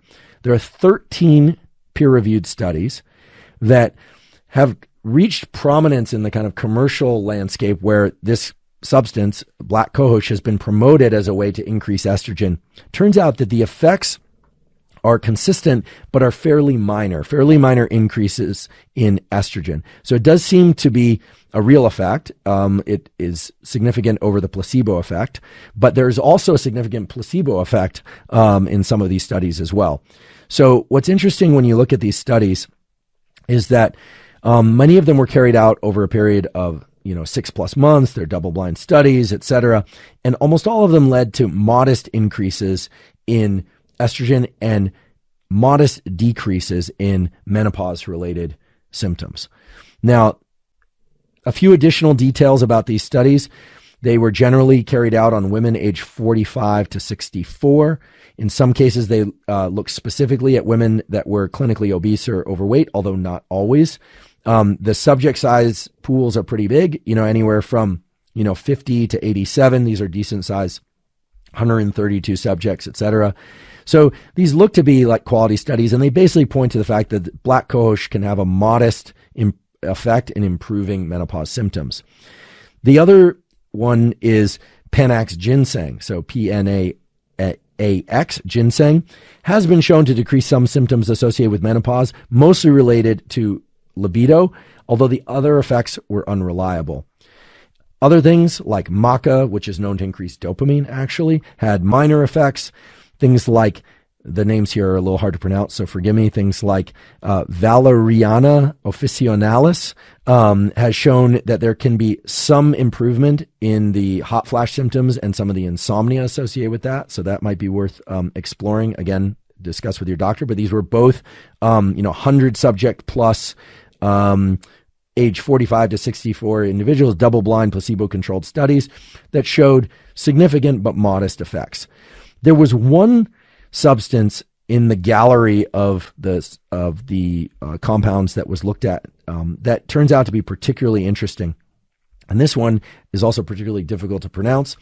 And it's Pruaria mirifica. So I'm going to spell this out for you. It's Pueraria, Puraria mirifica. Mirifica. And there are 4 studies on this compound that show, in every case, it to be very potent. In fact, comparable to estrogen therapy, estrogen replacement therapy, in reducing the symptoms of menopause. So this was pretty striking, because when you go through these studies and you look again, they seem to be pretty well controlled, as far as I could tell, and they explored a pretty wide subject pool. And it seems that every single one of these studies, when looking side by side at Puraria mirifica, which is also called, now this is really hard to pronounce, Quaucurcau, I guess that's the name that they used in various countries, that it was comparable to estrogen replacement therapy. So I mention this because a lot of people contacted me and said, what about the insomnia in menopause? What about the headaches in menopause? Now, I'm not suggesting you run out and immediately start taking any of these compounds. Please talk to your doctor. Any hormone-related compound is a serious consideration because of the relationship to breast cancers, but just in general, these compounds estrogen and testosterone are exceedingly powerful in terms of controlling our mental and physical states. And so you want to approach them with caution. But I thought that one in particular was interesting, and for which there are quite a few PubMed documented peer-reviewed studies in quality journals.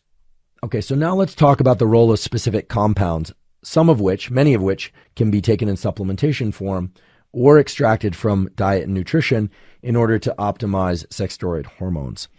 And again, I just want to emphasize that I'm not suggesting anyone take anything or stop taking anything. This is purely for informational purposes, but some of the data on these is quite striking and impressive. It's very clear that certain collections of nutrients are useful for promoting testosterone and estrogen production in their proper ratios. And those things are what I would call the sort of usual suspects. Vitamin D, which is important for so many biological functions, including endocrine functions, zinc, magnesium, etc. And if you want to look into this more deeply and you want to understand exactly what the negative effects are of not having sufficient zinc, magnesium, and what those levels might actually be, there's a paper that's available. You can go on PubMed. I can't pronounce this last name. I'm sorry. It looks to me like Wrzosek, but it's Wrzosek. I hope I didn't butcher that too badly. Wrzosek et al. 2020 in Endocrinology and Metabolism Review. So there's a recent paper in a good peer-reviewed journal. It talks mainly about how the hypothalamic pituitary adrenal axis and the sex steroid hormones are negatively impacted by deficiencies in magnesium, deficiencies in vitamin D, and deficiencies in zinc. However, that doesn't point to the levels that one should take in order to optimize. So it doesn't say take X amount of zinc or X amount of magnesium or X amount of vitamin D. For that information, because it's so context dependent and individual dependent, I highly recommend you go to examine.com. You can put in zinc or magnesium or vitamin D, and they will give you ranges of dosages that are supported by specific studies. Again, that information is completely free to you, and it's very useful in figuring that out. I personally have supplemented with zinc, magnesium, and vitamin D for years, but many other people do that as well. And the question is always how much, and that's why I'm a proponent of getting blood work done, because that's how you know whether or not your androgen levels, as well as things like vitamin D levels, et cetera, are sufficiently high. So the takeaway from these studies looking at what deficiencies cause in terms of deficits in testosterone and estrogen really point in the direction of make sure you're getting adequate zinc, magnesium, and D3 unless you want these steroid hormone levels to be reduced for whatever reason. One of the things that's been shown time and time again to have very negative effects on sex steroid hormones, testosterone mainly in men, estrogen mainly in women, is opioids. There's this whole issue, of course, of the opioid epidemic. It's deserving of an entire episode where you're going to talk about that with experts in addiction and people that treat pain and so forth. But the opioids dramatically reduce levels of testosterone and estrogen, and they do that mainly by disrupting the receptors on gonadotropin-releasing hormone neurons, these neurons within the hypothalamus that communicate to the pituitary.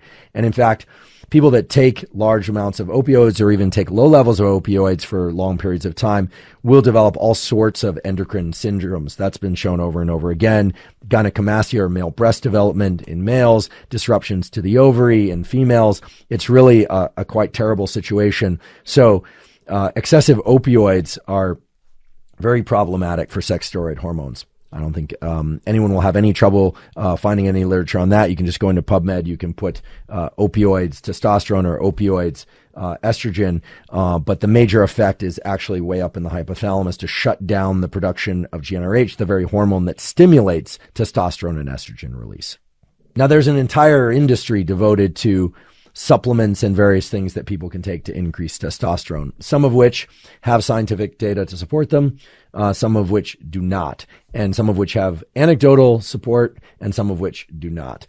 This ranges so broadly. I mean, things like the material off deer antlers, which is high in supposedly IGF-1, which is in the growth hormone pathway, all the way to actual consumption of bull testes. You can go on Amazon right now. I certainly don't suggest that you do this, and you can actually buy ground up testes from cows. And you can consume those. Now, a lot of that's going to be broken down in the gut. I'm certainly not suggesting you do that, but just to point out, this is a huge and vast literature, and it actually dates back hundreds of years. Even though testosterone wasn't discovered or that long ago as a specific hormone molecule and characterized and then resynthesized, it has a huge industry because of the powerful effects that it has. Likewise with estrogen, the development of the birth control pill was only made possible by understanding the structure of estrogen and estradiol. And we're going to talk all about birth control and how it works and its influence on various other pathways in a future episode. But there are these supplement compounds that are supported by the scientific literature in terms of their ability to adjust androgens, things like testosterone and dihydrotestosterone.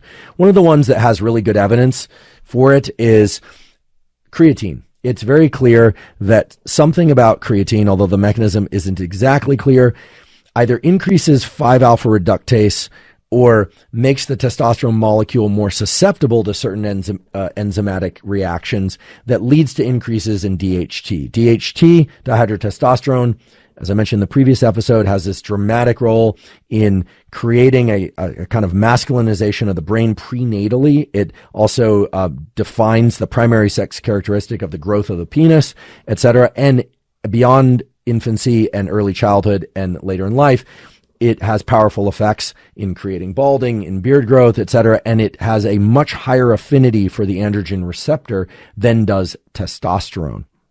So creatine can increase DHT, which means that if you take creatine and you're very DHT susceptible, then you might experience some hair loss. This has been heavily debated. Does creatine cause baldness? It's going to depend. It's going to depend on how much 5-alpha reductase you have and how prone to hair loss you are.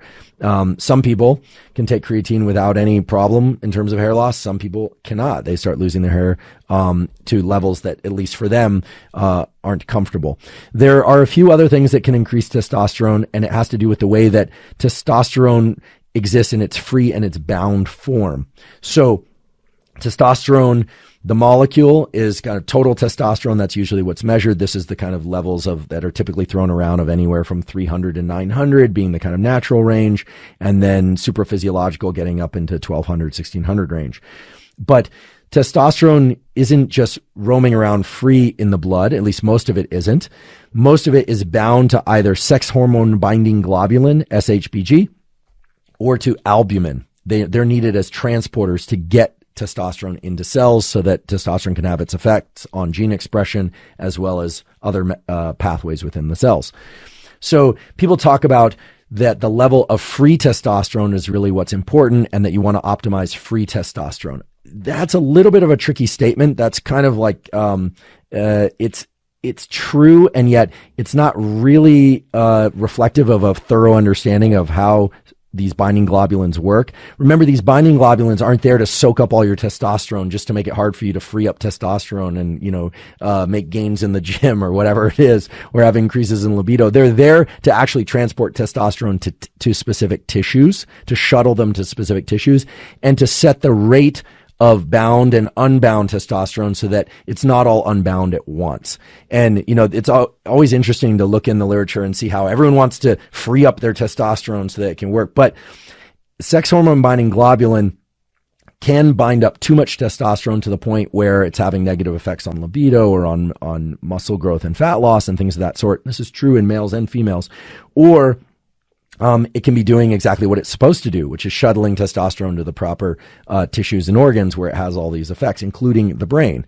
So there are supplements, in particular Tonga Ali, which has this other name. It's something I call Tonga Ali. Sometimes it's called, and these forgive me that it's hard to pronounce, but Uricoma longifolia Jack. They always seem to have these names that kind of allude to androgenic features. Like, I don't know why longifolia Jack. I don't know. I think it's kind of obvious why that sounds sort of androgenic. This has been shown in several studies, and you can find these on examine.com, or you can go to PubMed if you like. I've looked at these, that it does seem to have some pro-fertility, pro-free testosterone, and subtle aphrodisiac effects. It does also seem to be a slight anti-estrogen. So the reports of this are people take this anywhere from 400 to 800 milligrams a day. Again, I'm not suggesting you do that, but that's kind of what's out there. And there is some decent scientific literature to support the fact that it liberates some of the bound testosterone and allows more free testosterone to be available. Some of the reported quote-unquote side effects are things like excessive alertness and insomnia if it's taken too late in the day and so forth. But I encourage you to explore that further if that's if increasing free testosterone is something that you're interested in doing. Examine.com includes a lot of other things that can increase testosterone.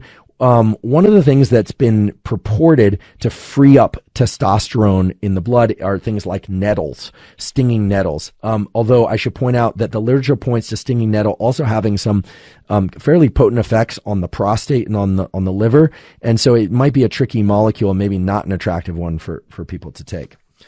So we talked about creatine, we talked about Tonga Ali. It's clear that boron, which is really interesting. Believe it or not, I think boron comes from, I think these were like meteors that landed on Earth that now they extract boron. It's one of these crazy stories that when you look at it, you go, how could that possibly be? But there's actually, that's how it works. That boron, there's some scientific support for it freeing up more testosterone. And again, freeing up testosterone may be exactly what you want. I just don't think that we should demonize these carrier proteins like albumin and SHBG. In fact, albumin is very important for testosterone to be able to make it into the brain to have some of the pro-androgenic effects on the cognitive effects of testosterone, because in both males and females, testosterone can shift these behaviors like mate seeking, reductions in anxiety and so forth that we talked about before, only by making it into the brain. And there is this thing called the blood-brain barrier, which is fascinating and deserving of an entire episode also. And getting molecules across the blood-brain barrier, even if they're sex steroid hormones, which are lipophilic and can pass through cell membranes, requires carriers. And those carriers often are bound to or include albumin. And so it's not the goal to free up all your testosterone, but getting free testosterone into a range that works for your particular goals and needs is an attractive one, and that's why we're discussing these particular tools. The amounts of boron that people take, and you can find this again on PubMed or Examine, but people take a couple grams of it a day. I'm not aware of any specific side effects, but you always want to examine for the particular side effects. And, people with different backgrounds and conditions, as we talked about for menopause and estrogen, have to be careful, because when you're starting to modulate hormones, you're starting to modulate not just the tissues that thrive on binding of those hormones, but remember, the reason why there's so much breast cancer and there's a reason why there's so much testicular cancer is that any tissue that undergoes rapid reproduction of particular cells, so there's a lot of reproduction of cells and shedding of uterine lining and the reproduction of cells and eggs in the ovary, and in the testes, there's the production of Leydig and Sertoli cells, and there's this kind of ongoing production of sperm. That's why those tissues are particularly vulnerable to the development of cancers, and many of those cancers are androgen sensitive. That's why one of the major treatments for prostate overgrowth or prostate cancer is to give anti-androgenic drugs. Okay, it's not just to shut down all things, related to being androgenized. It's really about trying to prevent testosterone from encouraging growth of tumors. So I want to, really emphasize the caution there. Because it's easy when thinking about optimizing estrogen and testosterone to just think, oh, more is better.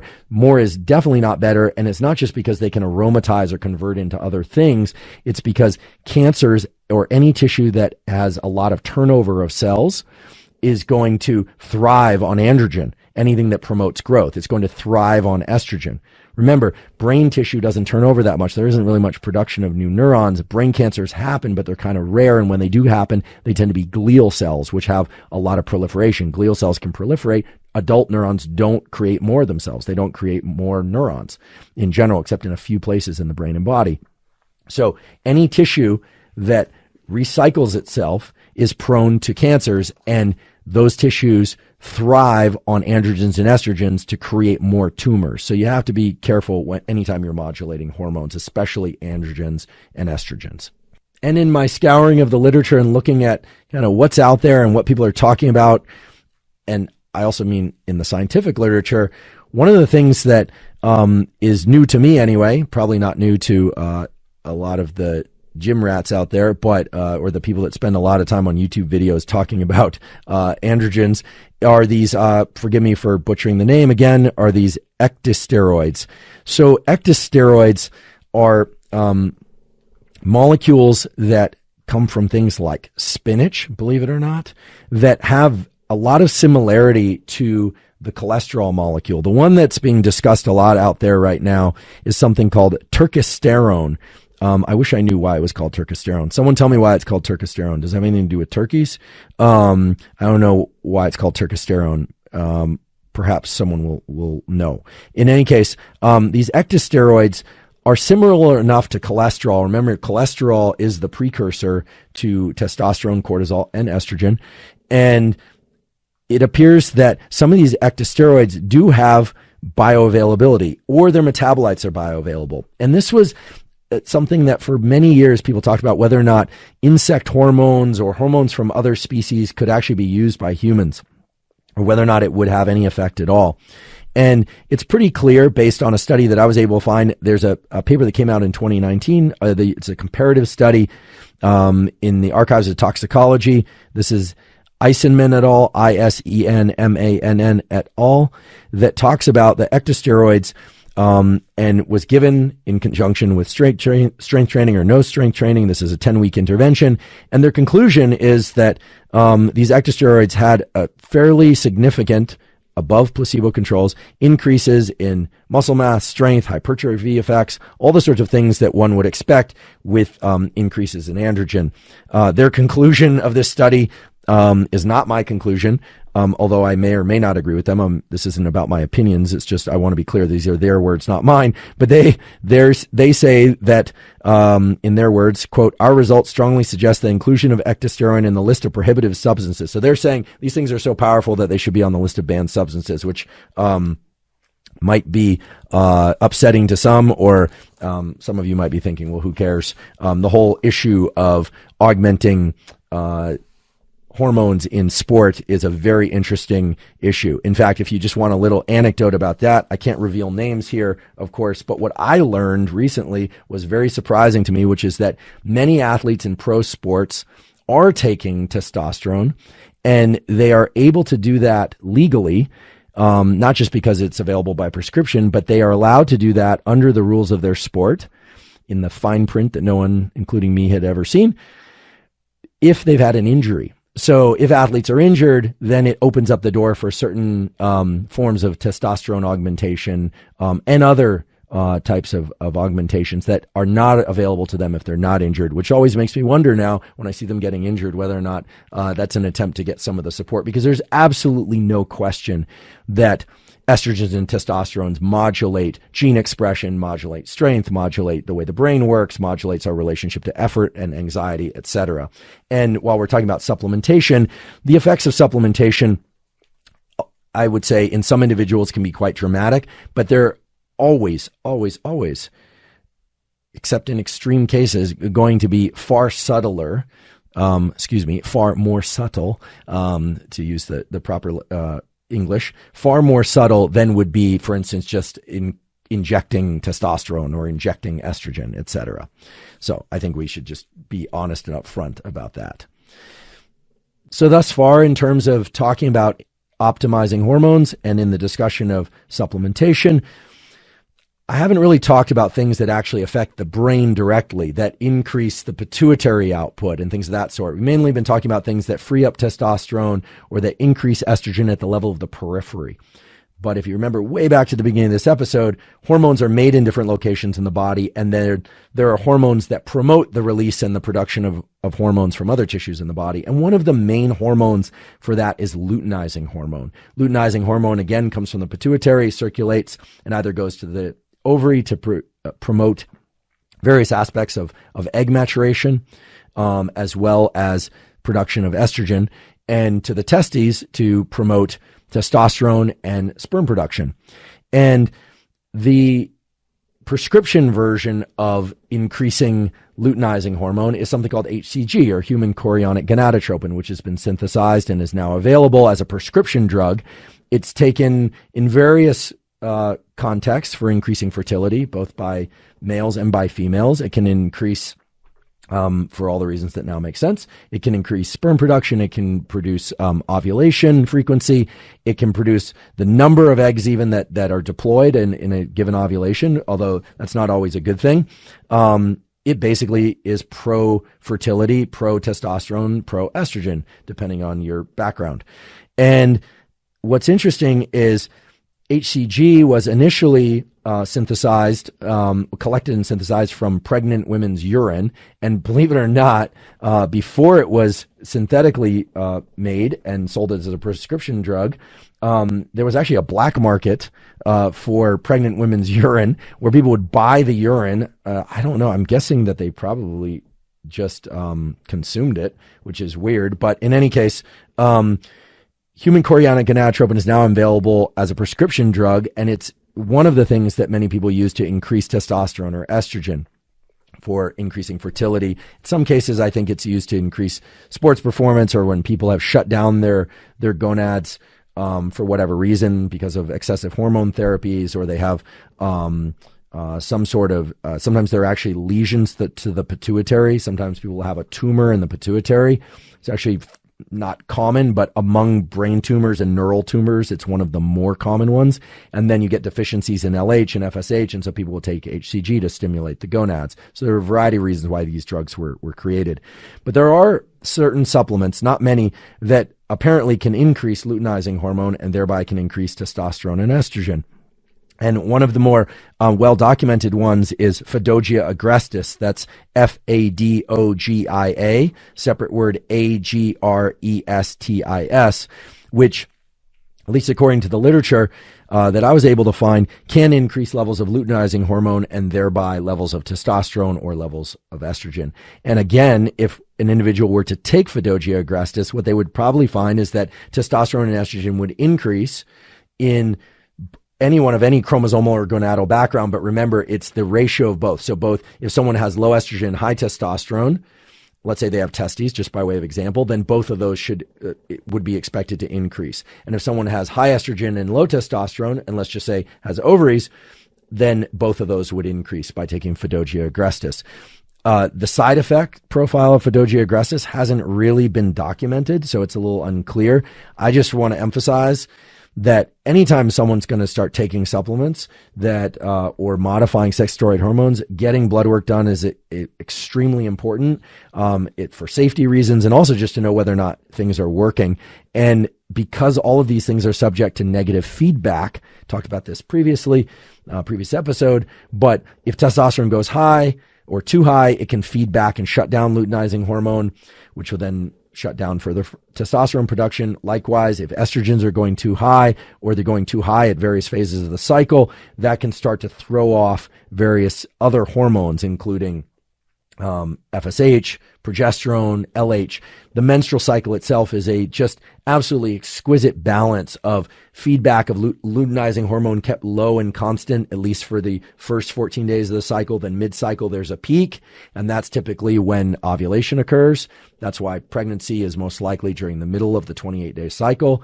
FSH kind of goes up and then down across the first 14 days. So taking anything or really modifying one's estrogens or testosterone on that background of the menstrual cycle is really going to disrupt the way those things interact. And it's just such an exquisite feedback loop. So I'm not saying don't do that, but you definitely want to be aware of what you're doing. And blood draws are one way to do that. Monitoring cycles for ovulating females is another way to do that. And in males, having a good window into what's going on with testosterone, DHT, aromatase, estradiol, LH, etc., is just vital. And it's really part and parcel with the practice of thinking about optimizing these incredible things that we call sex steroid hormones, estrogen and testosterone and their derivatives. The list of supplements and molecules that can adjust estrogen and testosterone is vast, and I only touched on a few of these. I really tried to emphasize the ones for which there are human